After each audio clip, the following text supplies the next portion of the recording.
Looks like Andrew Scheer is backing off of his Conservative Party of Canada leadership campaign promise to protect free speech on university campuses across the country by defunding those that shut down events.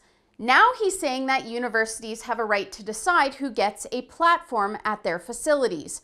As you're probably aware, many functions featuring right-leaning thinkers and even those that just talk about thought-provoking ideas or controversial topics have been cancelled at this point, mostly by university administration and naysayers that simply want to silence opinions.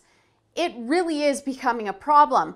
A lot of times these things get disrupted by left-wing whiners that chant, use loudspeakers, and pull fire alarms to disrupt speakers simply because they don't like what's being talked about.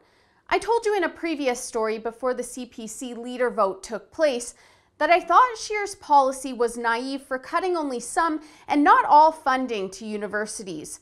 These campuses are infested with left-wing Marxist professors that are taxpayer-funded, are indoctrinating kids and in some cases encouraging them to reject critical thinking skills. So essentially, we're paying for our educational institutions to churn out partisan voters, and defunding one over the other doesn't seem like a very good solution to the problem. And now the Sun is reporting that Scheer's Director of Media Relations, Jake Onright, said that the rule may or may not apply depending on whether events are at risk of violating Canadian laws and whether they might provide a platform for hate speech. So this sounds pretty pick and choosy and really doesn't make much sense with Scheer's original policy proposal. It looks like Andrew Scheer thinks that not only him, but also universities get to decide what could be hate speech. Look, I'm not going to say Andrew Scheer is Justin Trudeau 2.0. Although I do have an issue with his indefensible spending of taxpayer dollars, he has an okay track record voting based on conservative principles. But he does seem to be taking a page out of the Prime Minister's book here.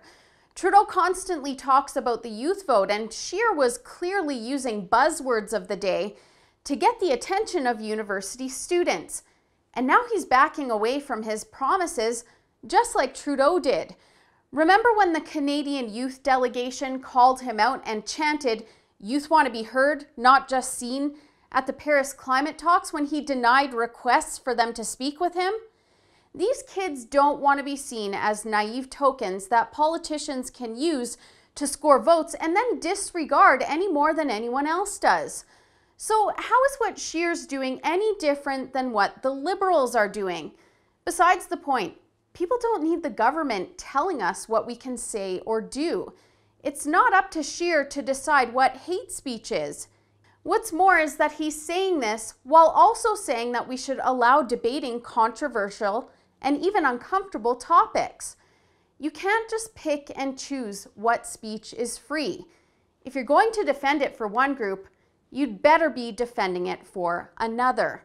And it would seem Andrew Scheer needs to pick a lane. For the Rebel.media, I'm Holly Nicholas. Thanks so much for watching. Don't forget to hit the link to subscribe to our Rebel Canada YouTube channel so that you don't miss the other side of the story in Canadian news.